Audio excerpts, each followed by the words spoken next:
visit and realized how many black people were in this hospital, were in this ward. And it was a ward in the hospital I'd noticed the amount of black people were there. And it began to make me think about the fact that we were educated in a way to be colorblind to the situation, and to, in fact, to notice those sort of things, or engage in black on black thinking even, was considered to a bias and unprofessional.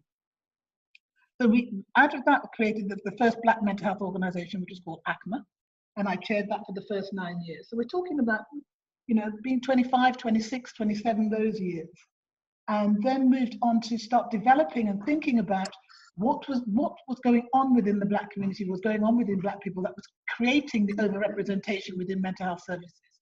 And that led to eventually to the African-centered work that I do now, via setting up a black hospital and via many trips to the United States to engage with the black psychology movement there. And that's what I'm going to talk about at some length today. So I'm going to start doing the slides. Okay, let's see if it works. No slide, no movement. Okay. If you don't understand white supremacy, racism, what it is and how it works, everything else that you understand will only confuse you. That's Nellie Fuller Jr., and he said that in 1971. And this was the basis on which Frances Cress Wesseling started to do her work about looking at the symbolism and looking at the how racism permeated mental health in America, and I think similarly here. When I first got hold of that book, I was working as a counselor with a psychiatric nurse background, and a client of mine said to me, you've got to read this.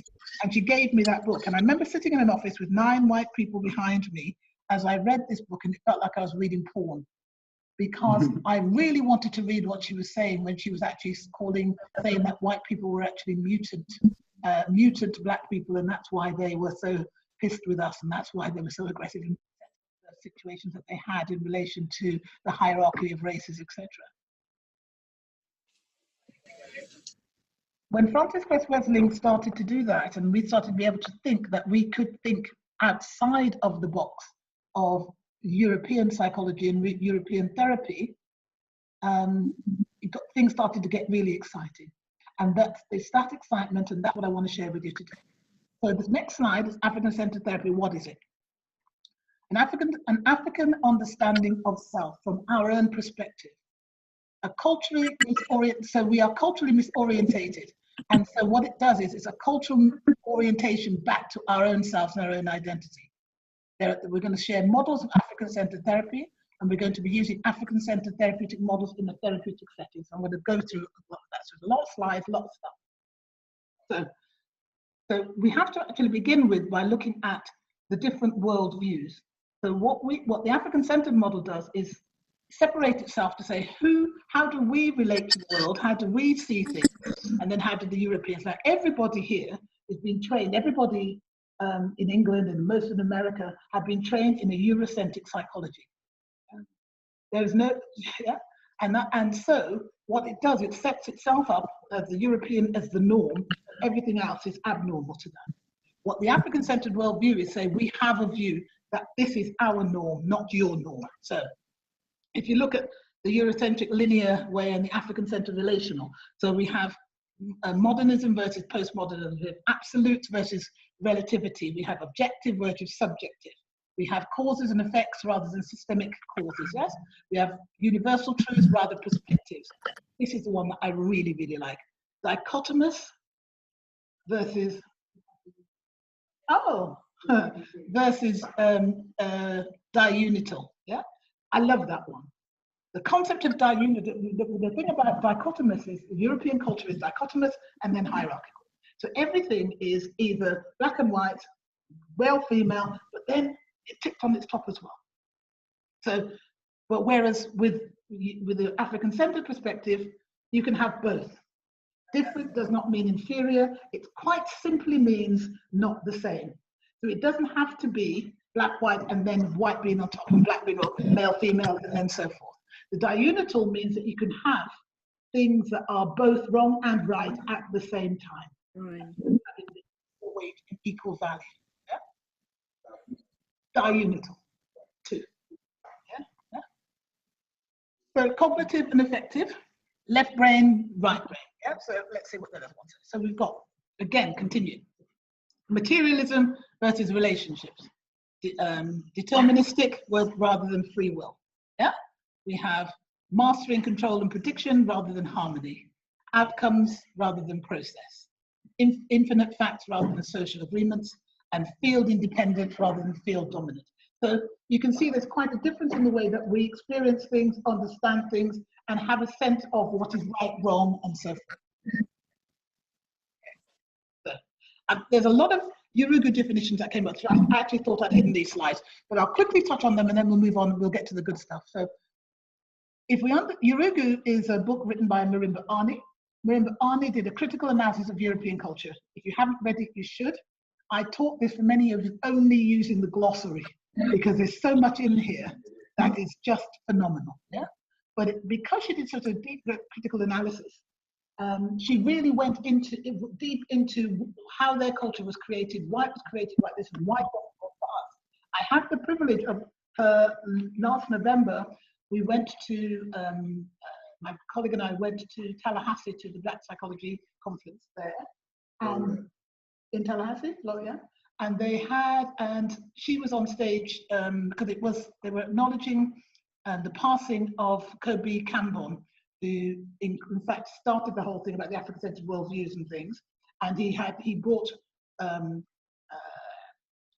way of linking the psychology that we knew to the African-centered way of being by looking at things like extended self-orientation and so forth, so an understanding of how we were different to the Europeans in terms of how our relationality made us different, that we could extend the sense of ourselves that included others.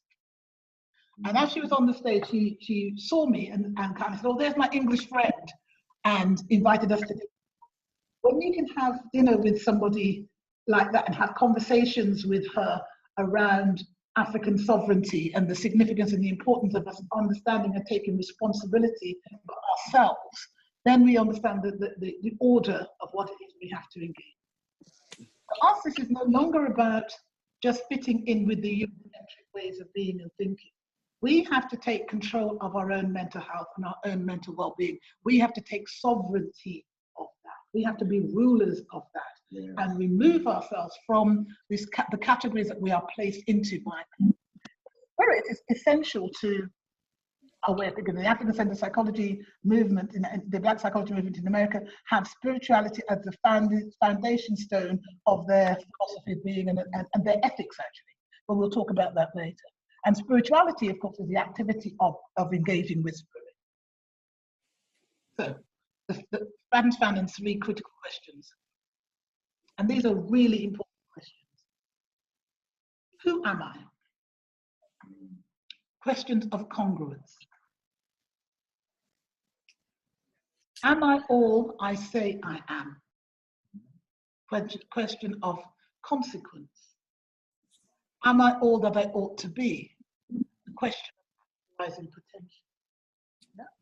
We should all be asking ourselves these questions all the time, because the who am I question is really pivotal. Because there's a lot of confusion, which we'll talk about in a bit later. Whether or not we identify ourselves as Black, Caribbean, African, British, Black British, all of that there. Yeah? So, who am I? Am I all I say I am? Now, we have a habit at the moment of calling ourselves queens and kings and divine and spiritual and all kinds of stuff. Yeah.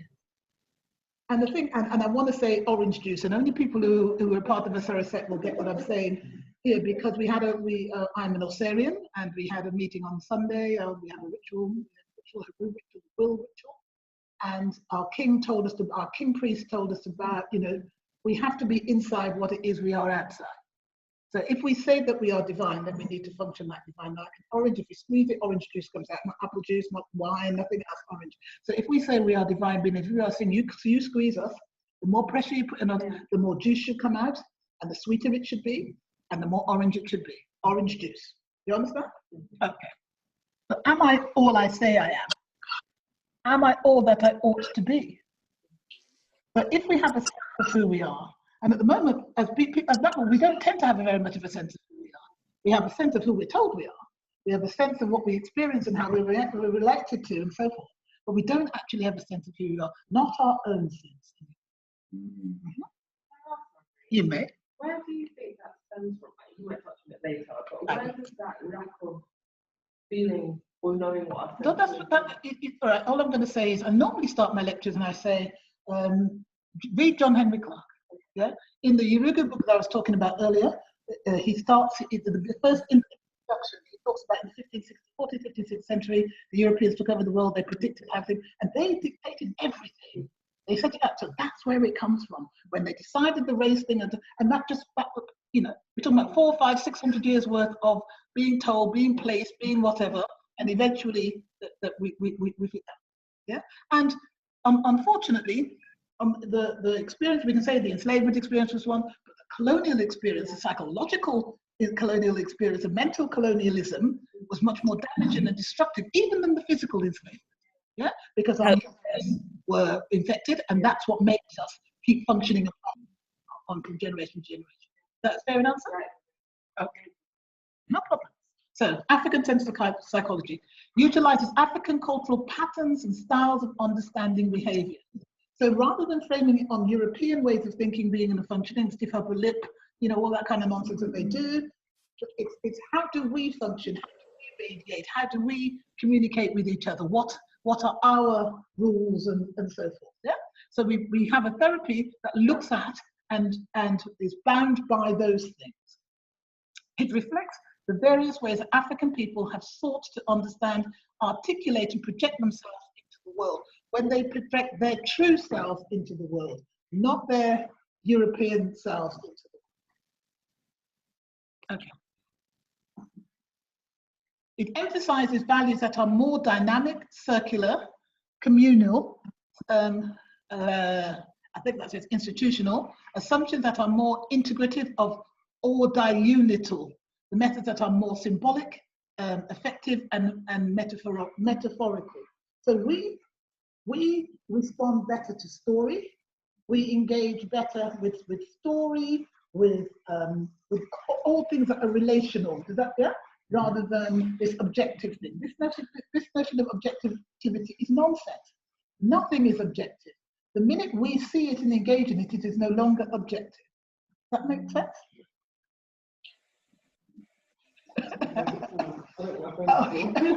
Objective. Does that make sense? So this nonsense that we can't, you can engage in something and yet keep it objective. It's bollocks. Yeah?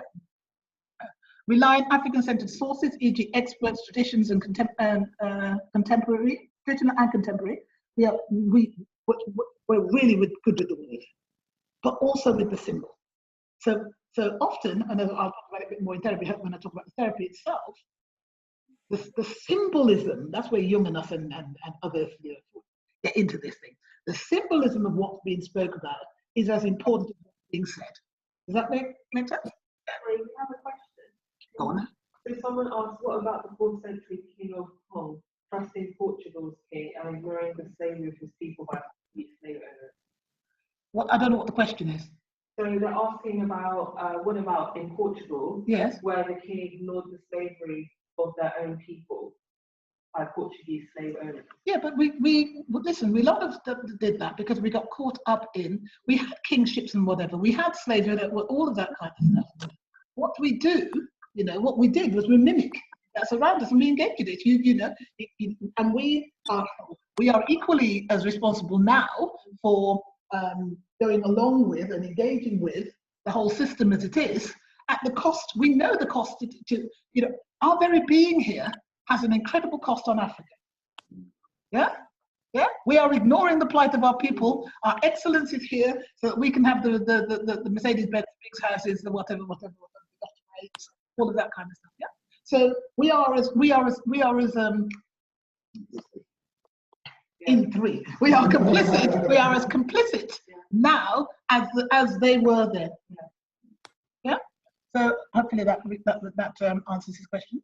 So So really we have to rely on our teachings, our moral stories, our spiritual systems, yeah, which we are losing. We're really losing our traditions, yeah, and the dynamic understanding of our community, nature, and spirit. Now, European psychotherapy and psychoanalysis. I was reading a Freud book, and I had actually really cottoned it that most of the anguish and most of the problems that are creating the European culture is them trying to control nature. Yeah, trying to control nature, trying to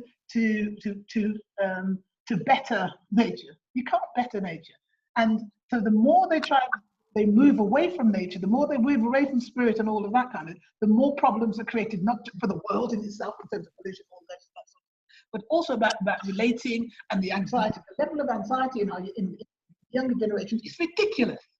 Yeah? The generations that are coming up, they are in a pitiful state. They cannot take any kind, they've got no resilience. They have a sense that they should feel no pain. They should feel don't forget pain, discomfort. Yeah, and that nature isn't like that. Nature is pleasure and pain. Nature is much more complicated than that. Yeah, so we have to understand that in order for us to really heal ourselves and our community, we have to engage back into look into nature to see how things are done and how things should be done. Does that make sense? Rameri, I'm closer to the mic now, so people can hear the question. So someone just wanted to follow up and ask, do you feel as though we ourselves, being in Europe, are complicit in the slavery or the actions that occurred? So are we complicit in the trauma that occurred? We are victims of the trauma. We are victims of the trauma. It depends on how we are when we're here. It depends on what we're doing. Yeah. And if we're following the European dream, and if we're engaging in that with all our hearts and all our souls and nothing else, then yes, we are. But we're doing it because often from a sense of trying to prove that we are not inferior, trying to prove that whatever, yeah? Yeah, and by doing that, yeah, we're actually being the best. Mm-hmm. So, African-centered psychology. I can't, there's something in the way of my thing, I can't read the topic. So, it says something, what does that say? Thank you. So, African-centered psychology recognizes African-centered psychology recognizes that spirit permeates everything that is. The notion that everything in the universe is interconnected. Yeah? Yeah? The value that the collective is the most salient element of existence, and the idea that communal self-knowledge is the key to mental health. So knowing ourselves and knowing each other, yeah, is the key to our mental health and well-being. When we understand that, we cannot do this alone, and nothing has any value or important significance in the one. Even you can have all the money in the world and it's no use to you at all, apart from if it's a pile of gold. It's only going to give you a sore bum if you sit on it. It's only a value because what it can do and what it does for you and in relation to others and other people. Does that make sense? So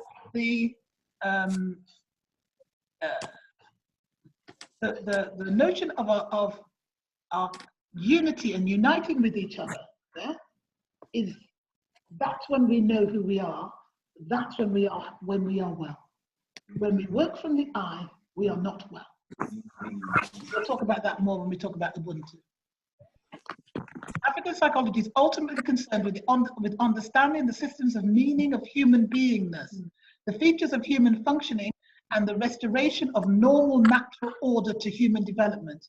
As such, it is used to resolve personal and social problems and to promote optimal functioning. This comes from the optimal psychology perspective. The idea when we talk about the worldviews later, of which one is optimal, which one is suboptimal. European ways of thinking, being, and functioning is suboptimal. It does not help anybody. It doesn't help the planet. It doesn't help us as individuals. It doesn't help communities. Yeah, it's reliant on having to have somebody down there so you can be up here. It is reliant on destruction in lots of ways. It's and that can't be good for anybody or anything. Okay. So the culture of African psychotherapy psychology is based on. Let me read this. Cultural-based therapy also expands the treatment agenda to include discussion of social context, history, racism, and other group relevant issues which the client deems to be relevant. So with traditional psychotherapy and so forth, it's all about what's going on in the room between the two people, the transfers, the counter-transfers, and all that kind of stuff. What African-centered psychology says is, we are impacted by much more than what goes on in the room. We are impacted by what goes on in the world around us. And that needs as much exploration as does my intrapsychic world. Does that make sense? Yeah. For example, with respect to substance misuse, culture is one of the factors that can determine a person's particular set of pros and cons for recovery. A cultural-based therapist works with the client to identify the cultural factors as well as the personal factors most likely to motivate recovery. Now, that's about talking about drugs. I'm thinking about when I'm working with Black people, I have to be mindful of the differences between West African culture, Caribbean culture, Black British culture, right? Black British culture.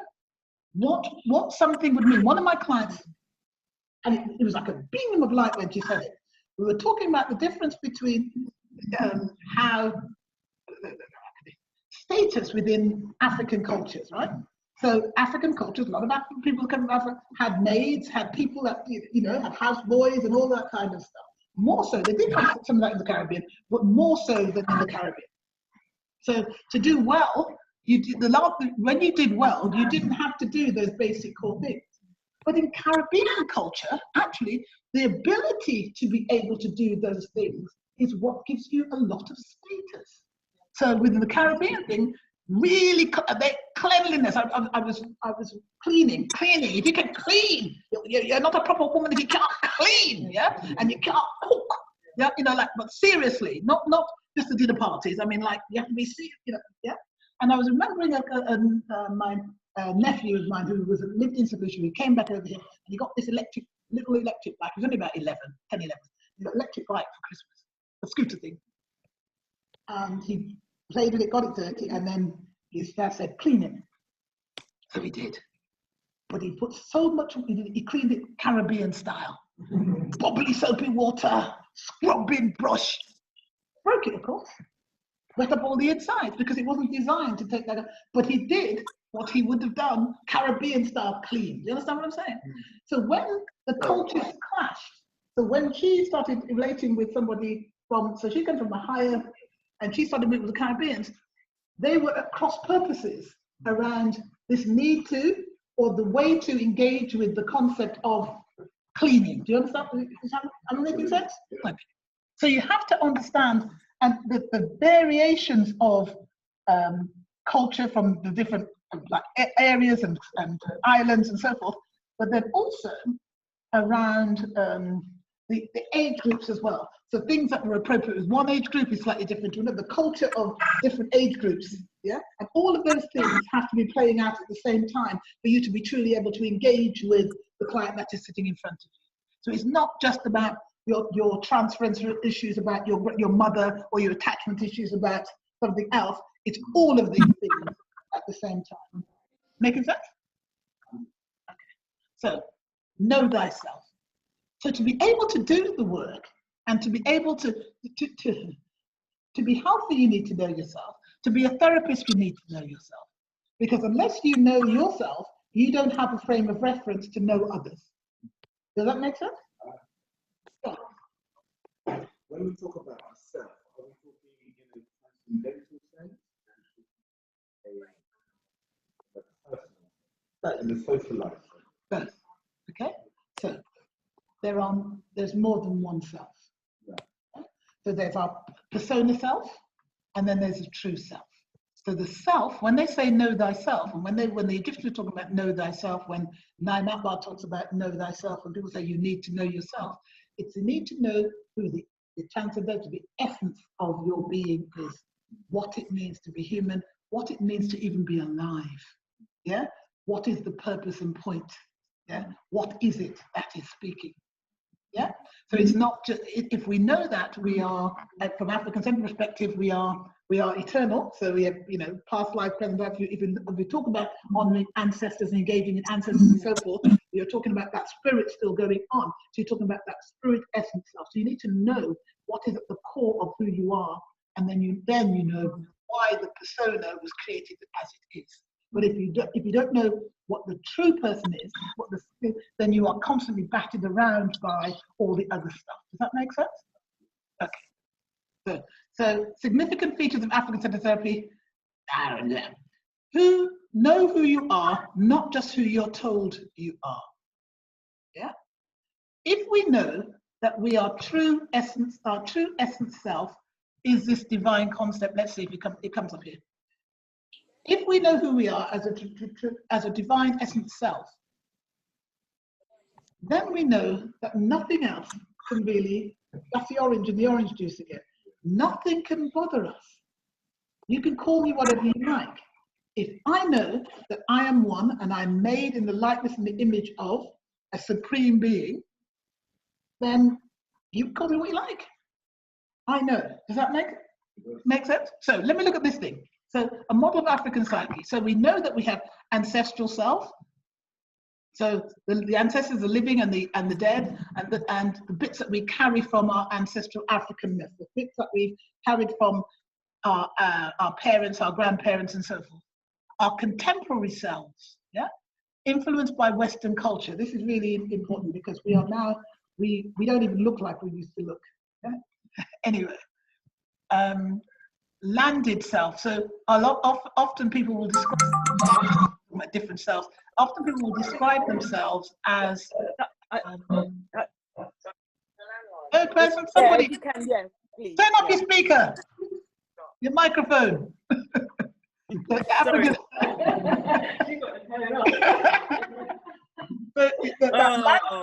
That landed self, influenced by location and current location. So you think of yourself as, who are you? And you start describing, I'm a Trinidadian, I'm a Catitian, I'm from Brum, I'm a Londoner, whatever, rather than that's where you live. That's nothing to do with who you are as a being, who you are as a person. Yeah. But some of us identify with that because it's important to us. Defended self. So the person, the bit of you that you hide from the rest of the world. Yeah. Because of fear of that if you, right, example, I wear African clothes 80% of the time these days. It used to be 90% and whatever, and I do that so that people know what they're going to get. When I used to dress, in the 80s, when I was a Wallace girl, and I looked like every other that girl, with that sort of office professional kind of look, I was constantly getting into conflicts. Because they would see me and they would expect one thing, and then when I opened my mouth and started to talk as I talk, they would feel like they'd been attacked, and then they would attack me. So when I dress in African clothes, they know trouble's coming.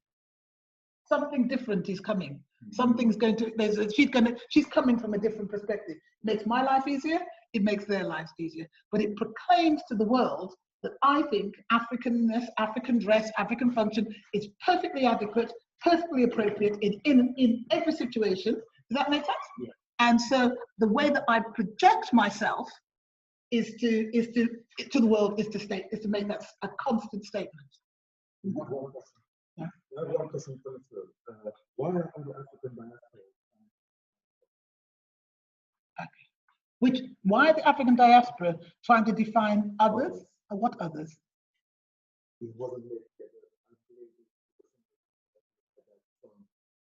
the diaspora and people. The diaspora is trying to okay. All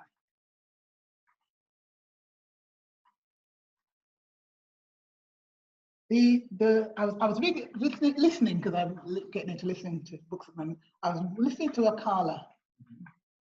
And I would say to him, because I can't answer the whole of that question right now.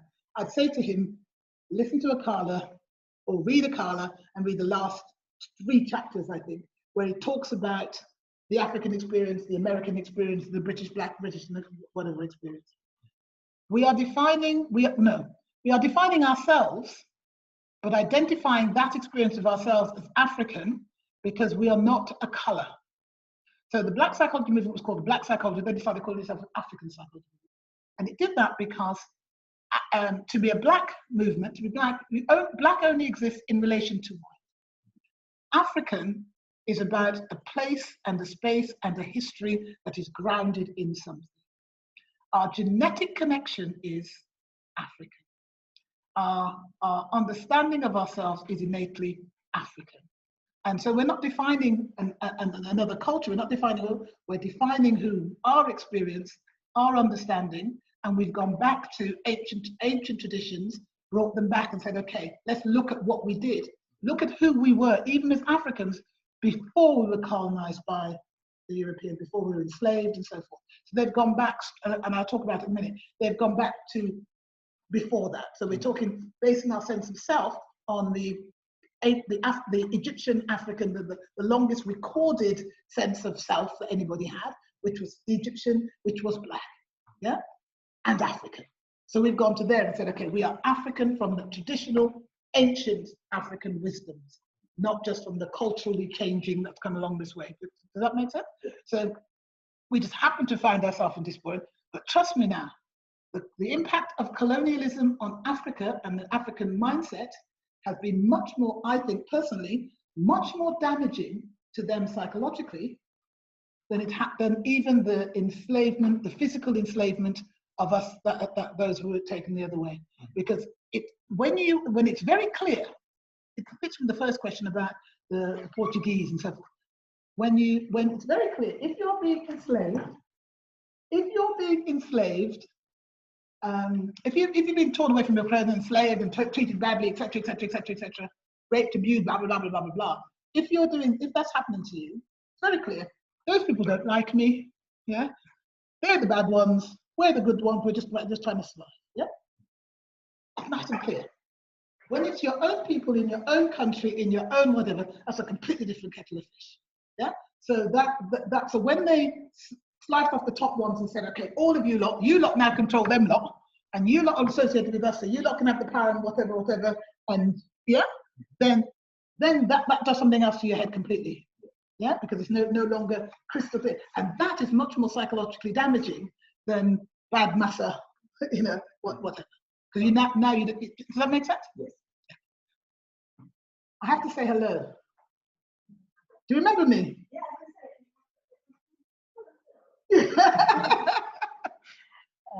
Yeah, we need to talk later.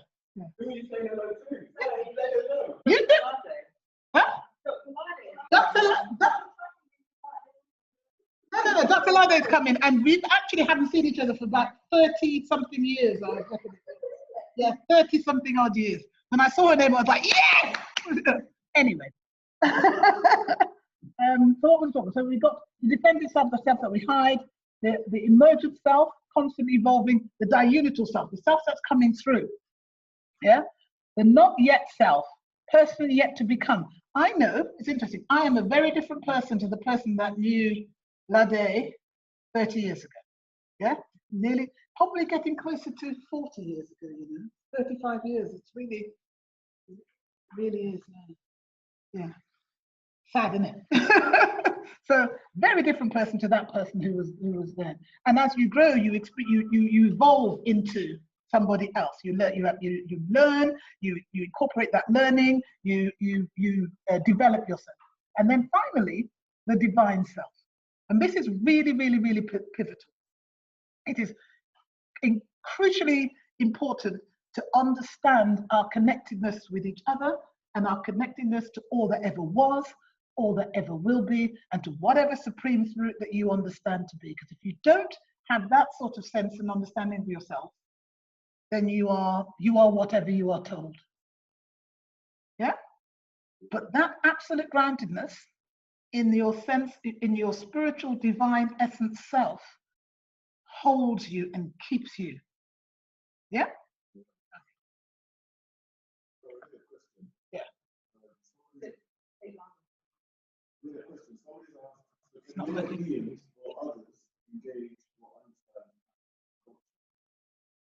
They can understand it.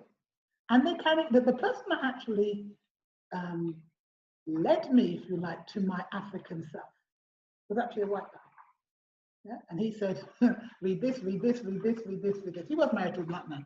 I mean, a black woman. He was, you know, Chris Dalton, his name was a solicitor, and he was married to my good friend, but he was incredibly bright man. And I was this wild child that had come from Birmingham, didn't know, well, outside of Birmingham, actually. I came from a spa town, didn't know anything about being black, didn't know anything about anything. And he was like, girl, you need some help. You know, literally just said, read, read, read, read, read. And then he said, okay, now you can't talk to me. Do not come talking to me, because you've got to go and find yourself. But no, you didn't want to go. No, go.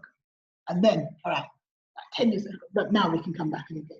Had to go and find myself. Does that make sense? Yeah. We can, and white people can, but they can be our allies in relation to, and they can understand, of course they can understand it, but what it does for them is show what they have to then deal with their own racial identity development stuff, and that is painful for them. That's why they're all screaming and shouting and carrying on now with the race stuff, because it hits them at a place when they realize the power that they've had, they've realized what they've done, and they've realized how they've incorporated the sense of themselves, how it requires them to have us oppressed in order for them to keep their position. And that's not hard, that's not difficult, that's not easy for people to actually have to manage and process.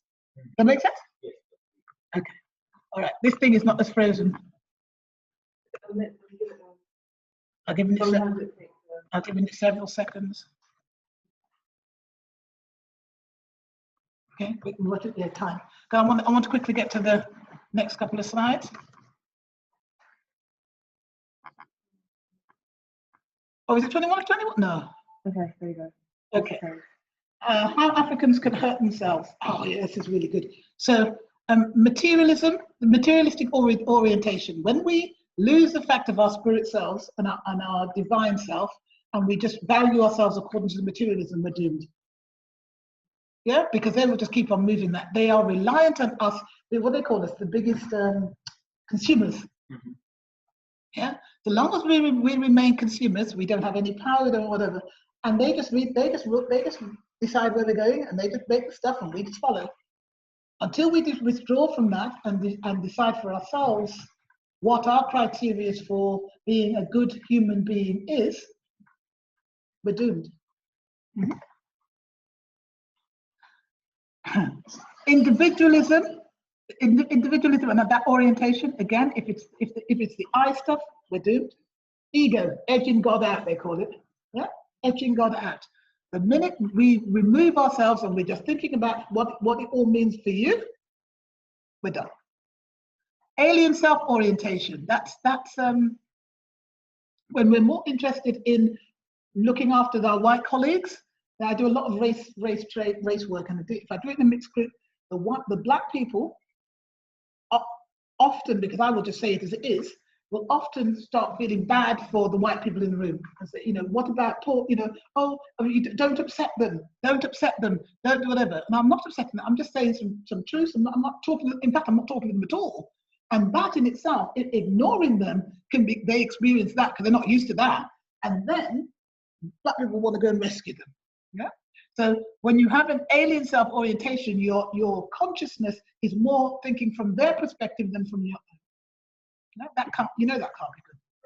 Yeah. Can I ask, do you not think we all have an element of self-orientation? We grow up in European culture. Exactly. Not only that, it is essential to maintain. Yeah.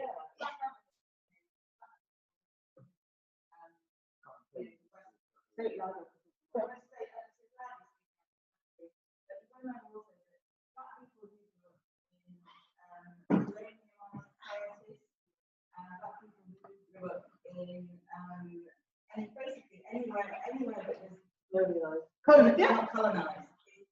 It means that the culture, the bedrock of the culture, has been overlaid by Europeans. Yeah. Exactly. So we are actually, to be a good West Indian, to be a good whatever, was to be as English as you possibly could. Dr. Smith. That's all I'm going to say. Because remember, that was one of our banters way back then. Dr. Smith. You know, how can that be? Yeah. So that kind of, most Caribbean people, my name used to be Sonia Francis. That's why my name used to be Sonia Francis. Yeah. My name used to be Sonia Francis. Most Caribbean people have two Christian names. We're named after our slave masters. We have two Christian names, Sonia and Francis. Yeah, Sonia, what doesn't speak to my soul. So when I took up my African-centered religion, they gave me the name Rameri Reshke, which means my vitality and life force is focused on the love of joy and God. That's what is echoed in my ear when my name is said. Not wise, which is Russian Sophia, Russian, German, Sonia, or Francis of France. You understand what I'm saying? So alien self-orientation, anti-self orientation, or anti-self disorders, as my mapper would call them. Again, when we do things actually against our own better interest in order to protect the people, the community as a whole, or to not. A lot of it. The amount of times I've been told I've been aggressive. I'm not aggressive. What I'm doing is passionate about what I believe in, and I'm not prepared to come down from that. That is experienced by white people because I'm not humbly agreeing and supporting as hostile and aggressive. If I ignore a white person in the room, if I just carry on doing what I'm going to do, they feel that they've been attacked. Yeah. So, and then, do you understand what I'm saying? Yeah. So that's. Okay. So the first question is, what are the historical and realistic orientation? Capitalism.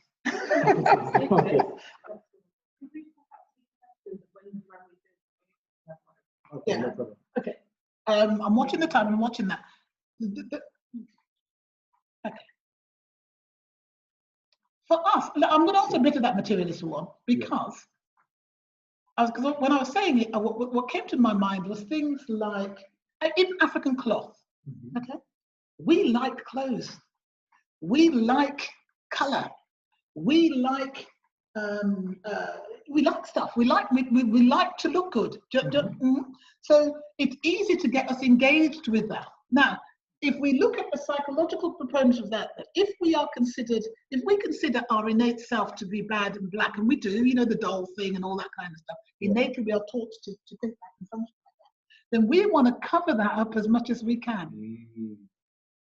So we cover ourselves with all the bling and bling and bling, and all the bling actually says European. The bling says European. The bling doesn't say, and that's like almost like putting on the mask, the gown. You can't really, I'm not really black. I'm not really this bad black thing that you say I am. Because look, head to toe, I'm European. So what does that say to the Southern African culture who value gold and the appearance of wealthy? Yes, it's wealthy. But then we've always had that. Our kings had gold. We had gold. Yeah, we had that. That was our. And that's just carrying on with some traditional stuff. That's just carrying on some traditional stuff. All right, I've got to say this about the Ghanaian culture. No, leave that. I was going to say that there was I started looking at, because some stuff isn't traditional culture and has been taken into. So, for example, that like going to meet a chief, again, a Ghanaian chief now, you have to take things, which we always did. But now it's the order of the things and what it is. So you're talking about Johnny Walker, black label Johnny Walker Scotch is the thing that you're meant to take. Yeah, is the highest valued thing, not your local palm wine. Yeah, and then it starts. You get a nonsense about how did we get caught up in what became valuable and what became the representation of respect and all of that, and who is it truly benefiting? Does that make sense? So we have to look at when things got interjected into it to change it from traditionally what we draped ourselves in gold. Yeah, if we got it, why not? Yeah. But when it becomes, we drape ourselves in stuff that's not ours and does not benefit us, benefits somebody else to get the same status kind of thing, then we're in trouble. Yes. Okay. That's right. I'm going to stop in a minute. So, yeah. Integration, orientation, emphasis on what? Yeah. So integration is really, integration and assimilation are really interesting things. At the moment, you watch television and it's like, Lord, you see the amount of mixed relationships they're showing everywhere. Yeah, everywhere. That real pull to try, and the Swedes did it in the 60s when they sent their pretty girls out to get black men to get the blood, to get the genes in there. They were getting a bit too whatever. And there's a similar thing going on in England at the moment. There is a real pull to try and create, they're pushing the whole concept of the mixed relation. Next time you watch television, look at adverts for about 2 hours and see how many mixed relationships you see. And it used to be just black men and now it's there's black women with natural hair, with the white husband and the mixed race kids, and it's like, whoa, everywhere. You know, it's kind of like they're pushing this as the norm. Yeah, they're pushing this as the norm. But this is what we're trying to encourage. This is to show that we're not racist. It's got bugger all to do with it. Yeah. Okay, let me go. Human being is a living son, possessing a knowing and knowable spirit, through which one has an enduring relationship with the total, perceptible and ponderable universe. Yeah? Human beings, what it means to be human. It's not this stuff about working every day, getting money, whatever. Our human essence spirit. Yeah? We are part and parcel of all that was, all that ever will be. Yeah, if we are energy and matter, consciousness and will, and energy cannot be destroyed. That's right. Yeah, so we then have to focus on, so then what is the purpose of our lives? What is the purpose of our coming here? What are we supposed to be doing in this time in our lives? Yeah, and you know that's the saying somebody told me years ago. My father was a miner, so I could be a teacher. My father was a teacher, so I could be a poet. Yeah?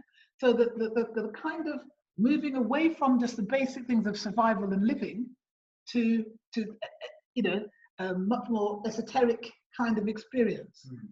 Our purpose of being here is to unite ourselves with all that was and all that is, and understand our connectedness to that. Because then we can be our pure energy self. I have this stuff about when Africans could fly. When we were pure spirit, we know that there is something like, what percentage of our brain that we don't know what it does? Big percentage. Yeah? And we don't have the opportunity to go explore that, because all of our stuff is constantly out here, surviving and pushing off and whatever. I am dead curious, because I'm sure that there are bits of us that we were much more attuned with before technology took over. Most of us remember the days when we didn't have mobile phones and whatever. We could hold so many phone numbers in our head. I don't even know my children's phone numbers. We are giving away our stuff, and not doing the work that we need to do to explore what this human experience is really meant to be about. Does that make sense? Yeah? And so long as they keep us engaged in this nonsense, we don't have the opportunity to go spend that time and find out and reflect and go inside, to go within.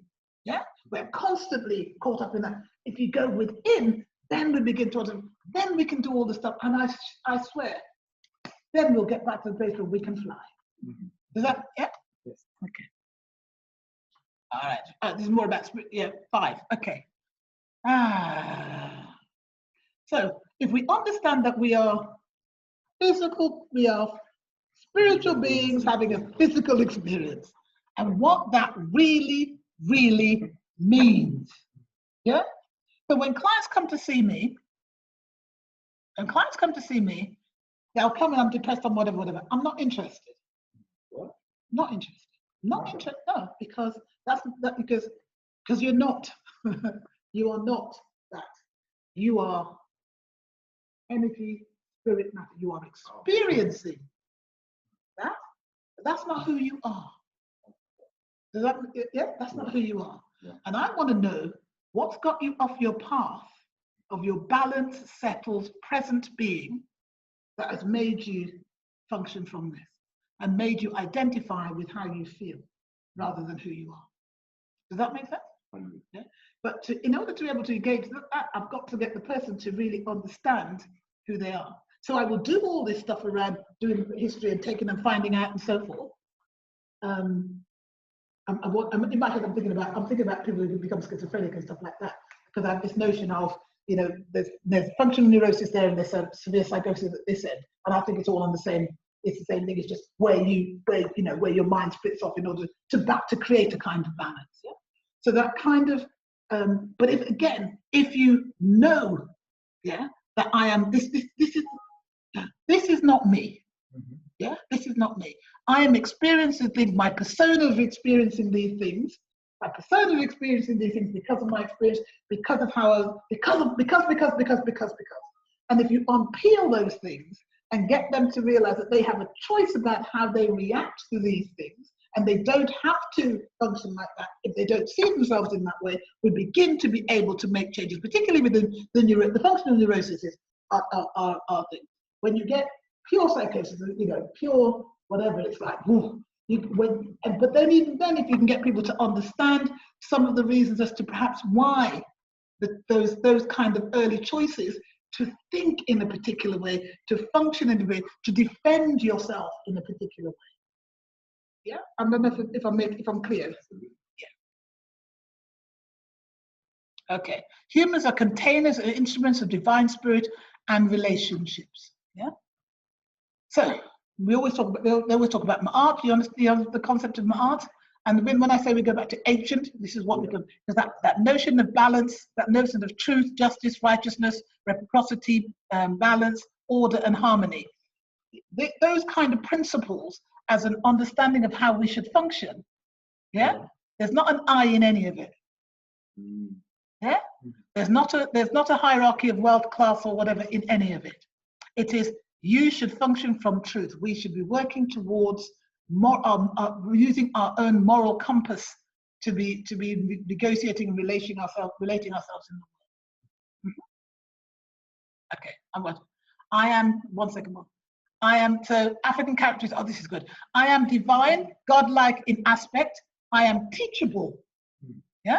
I am in the moment. I am free will. I am social. I am social responsibility. If you understand these are African characteristics, this is the basis of how we should function. We function from this perspective, we are well. We don't, we're not. That's it.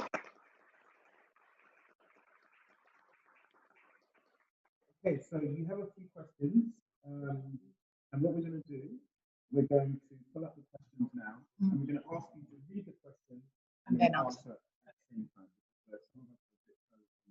Mike. Yeah, but maximum 3. Okay. Because we are finishing in 4:15 for you. Sorry, done it. So we have one question. We have a series of questions, but the first one, or the most recent, really. So how do you transfer the concept of African clothing? So some of what we consider African clothing was actually mass produced in the Netherlands. Absolutely, I know, yeah.